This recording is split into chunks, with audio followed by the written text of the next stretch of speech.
It's like, okay, I'm done. It's like, no, you gotta watch the whole movie. No. Oh, it was a good time. It does rely a lot on the jump scares, though. That's one thing that... And I'm easily startled.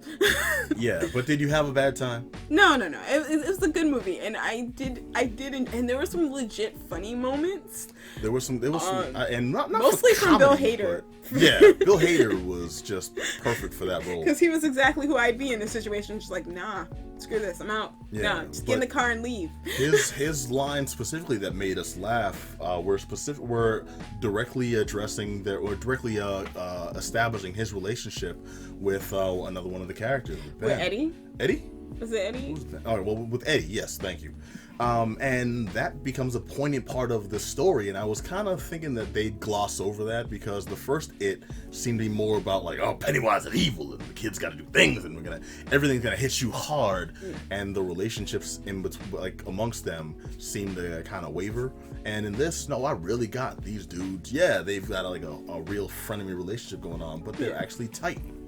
You know, yeah, and they also gave like hints of something else about that relationship, especially on Richie's end. Yes, they did, and they don't. I'm glad they never outright say it. Yeah, and I'm glad they didn't because it would have felt like they were trying to harp on a different point. And I feel like that would have taken away from the horror aspects of it. I also realized that the hate crime victim at the beginning of the appears to Richie. Yeah. Specifically, and I'm like, oh. Oh, I caught that like right away. I was like, oh yeah, they're saying something without saying something here. A lot. Yeah. With Richie, like a lot. And I am a little upset that because Pennywise wasn't just killing those kids in this. They showed Pennywise take innocent victims too. Well, not that they weren't innocent, but Pennywise take like other people. He's not just targeting these few kids in the story. He's actually a threat to the whole town. I think the thing is that the Losers Club is a threat to him. And he goes out of his way to torment them, and he wants them because they're essentially prey that got away. Yeah. No, what I meant is Pennywise is like this. It's the story. He's still consuming. And even though they're the focus amount of the story, yes, exactly. But it's not just in the story. He only goes after them because they're the focus of the story. He's getting people in the town as well. We're not limited to just these cats. So if we got tired of the main cast, that cycle would have happened regardless, and they kind of insinuated themselves into it. Yes, yeah, and I like that. That it's because it's something that's not really done in movies where it's like, oh, we got this huge global threat, but we're the only ones you see ever. It's like, no, he's only a threat to Derry, and he's attacking these children. That one little kid in the girl that goes under the bleachers. Yep. There, that poor child was like, you see how he lures them in. Yeah, I'd have never fell for that as a child. Well, I mean, I thought he played Stranger danger was real. He played it well, where it's like her parents didn't have that conversation, and now she's there and being But also, you got to remember that the adults in Derry are affected by its influence. That's why they don't seem to be as bothered by all the missing children as they should be. Yeah, he's like a... Because they said in the first movie that it's like 6 times the national average for disappearance of children in that town. I can and you see think why. that people would be more concerned about that, but they're not. Bad parenting, yeah. I mean, they all kind of are bad parents. I was going to ask, because I read... With the exception of Bill's father. I think Bill's father was like closest to being a decent parent. Maybe.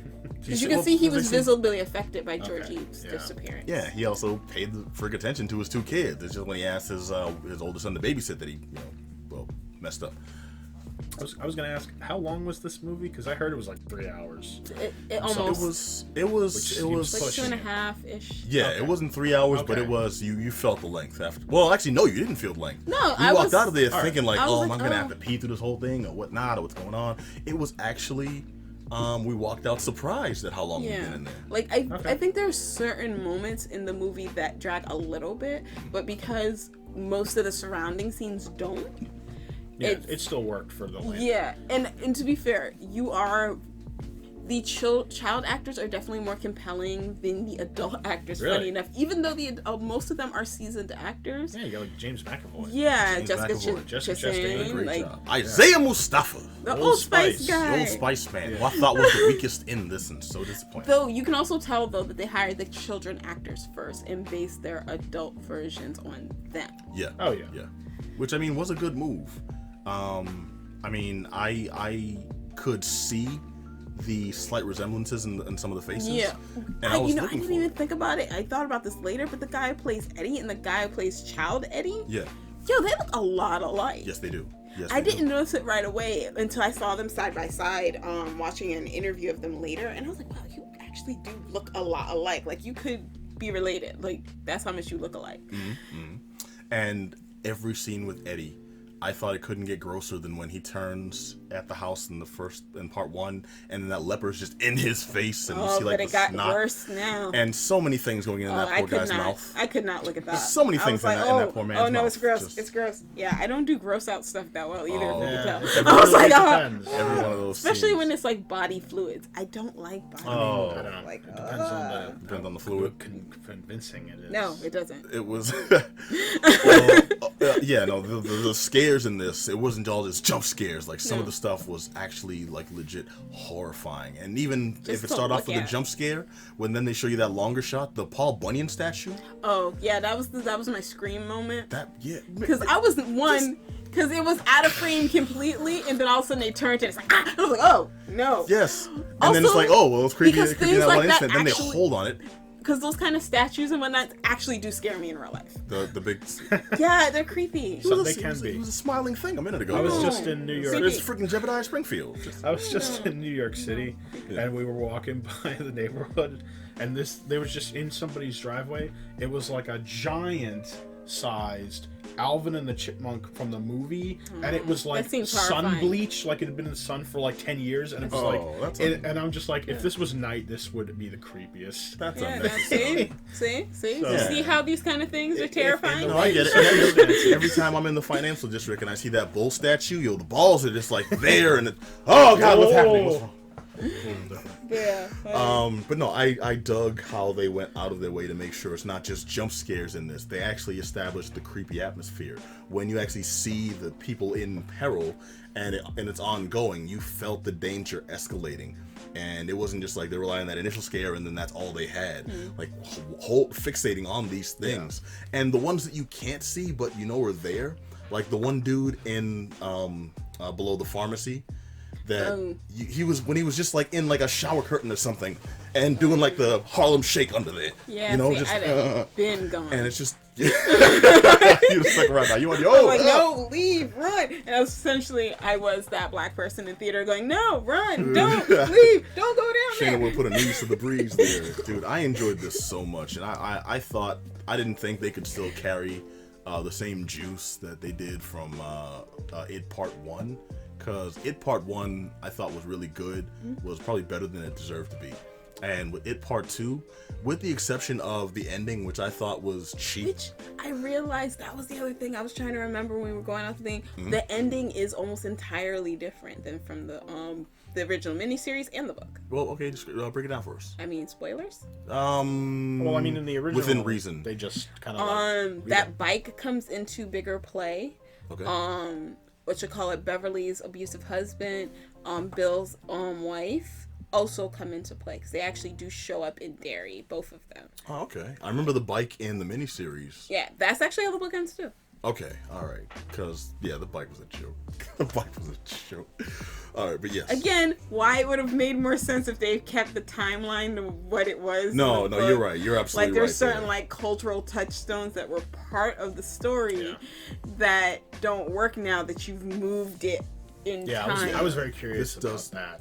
This does take place in, was it 2017?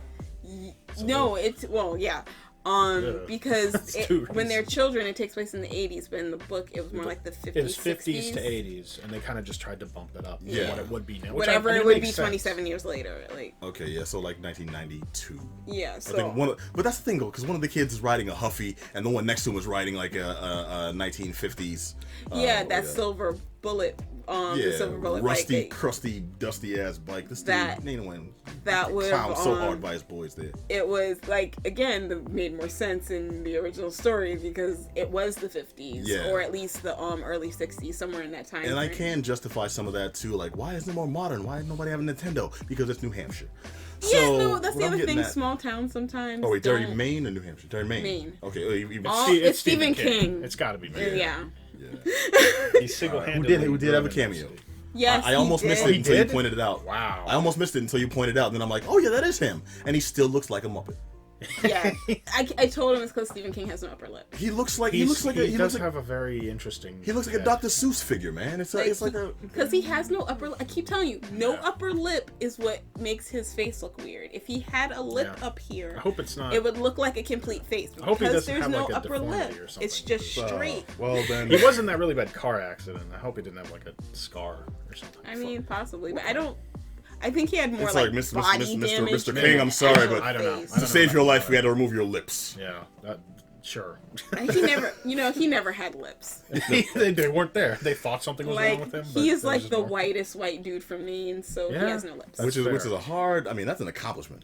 I mean, And he just sits there writing constantly and About people and in now Maine. we all have to just deal with all of And his. the writer is usually the hero. Yeah. It's done that. we've Well, The Shining, I don't know. Oh, except for The Shining. Except Well, for The to be Shining. fair, to be fair though, in The I know it's Shining, in different. the book, Yeah. like But- Jack was a way more sympathetic character in the book than he was in the movie. Kubrick made some serious Yes. creative so you're saying that licensings. in the book it was more like that that recut where it's like, no, Jack is just a struggling dad trying to make money for his family. Actually, yeah. Dun, dun, dun, dun, dun, dun. Actually, yeah.